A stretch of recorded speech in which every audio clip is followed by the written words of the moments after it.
14 اگست 1947 کو ایک ایسی تاریخ رقم کر دی گئی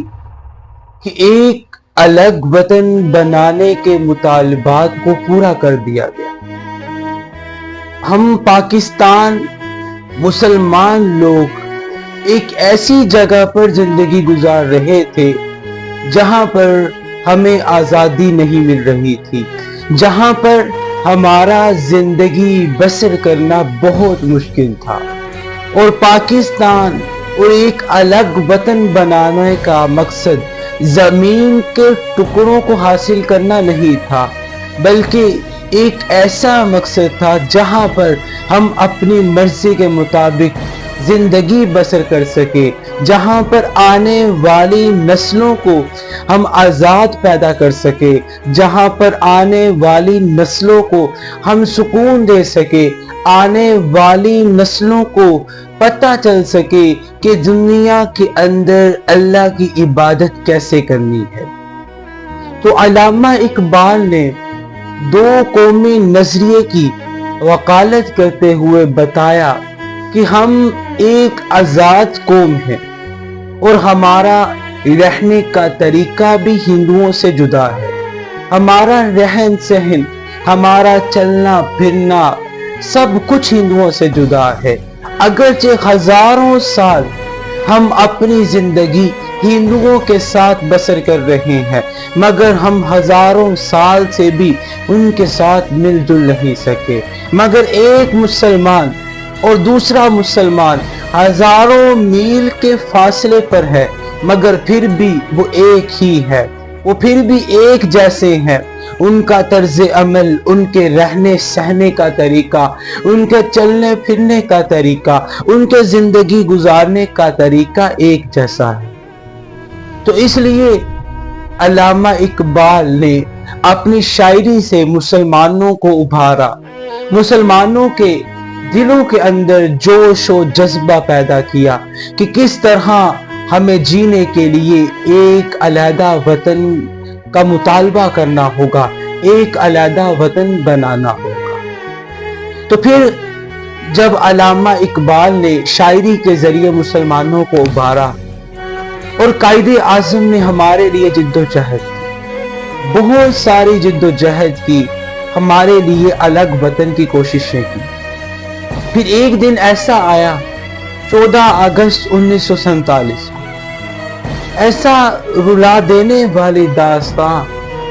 جس کو سنا جائے تو آنسو نکل آتے ہیں، جس کو سنا جائے تو دل ایک دفعہ گھبرا جاتا ہے کہ کس طرح اتنی مشکلات میں پاکستان کو آزاد کیا گیا، پاکستان کو ایک الگ وطن، ایک آزاد ملک کا نام دیا گیا۔ دل اور داستان سنتے ہی دل ابھر جاتا ہے، دل پریشان ہو جاتا ہے کہ کس طرح ماؤں نے، بہنوں نے، بیٹیوں نے، سب نے مل کر قربانی دی۔ 14 اگست 1947 کو لوگوں نے جب آزادی کے لیے دوڑیں لگانا شروع کی، بھاگنا شروع کیا، پینے کے لیے،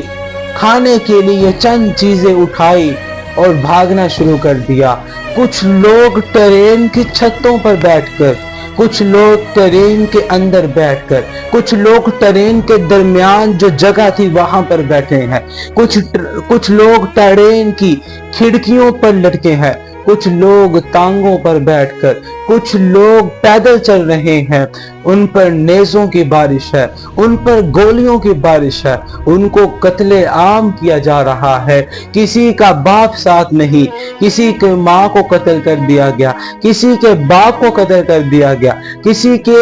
بیٹوں کو قتل کر دیا گیا، ہزاروں لاکھوں لوگوں کو قتل کر دیا گیا، مگر مقصد ایک تھا۔ اگر آج ہم نے پاکستان کو آزاد نہ کیا تو ہماری آنے والی نسلیں برباد ہو جائیں گی، ہمارے آنے والے عوام، آنے والے لوگ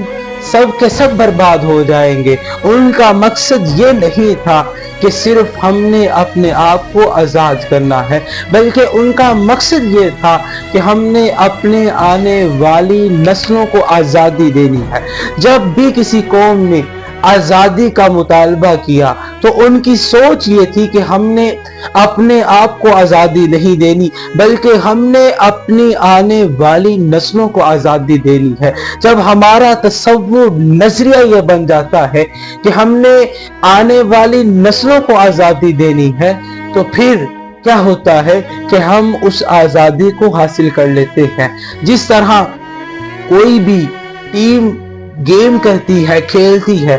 تو اس کا مقصد اگر یہ ہوتا ہے کہ میں نے اپنے آپ کو جتانا ہے تو وہ ٹیم کبھی بھی نہیں جیتتی، اور وہ ٹیم تب ہی جیتتی ہے جب اس کا مقصد یہ ہوتا ہے کہ میں نے اس ملک کو جتانا ہے۔ جب ملک کو جتانے کے لیے کھیلا جاتا ہے تو وہ ٹیم بھی جیت جاتی ہے، اس ٹیم کے ساتھ ساتھ ملک بھی جیت جاتا ہے۔ جس طرح ارشد ندیم چند ہی دنوں کے اندر اس نے گولڈ میڈل جیتا، تو اس کا مقصد صرف اپنی ذات کو جتانا ہی نہیں تھا بلکہ اس کا مقصد یہ تھا کہ میں نے ملک پاکستان کو جتانا ہے۔ جب اس کا مقصد ملک پاکستان کو جتانا تھا تو پھر اس نے پورے ملک کو بھی جتایا اور اس نے اپنے آپ کو بھی جتایا۔ تو 14 اگست 1947 بہت خطرناک دن تھا۔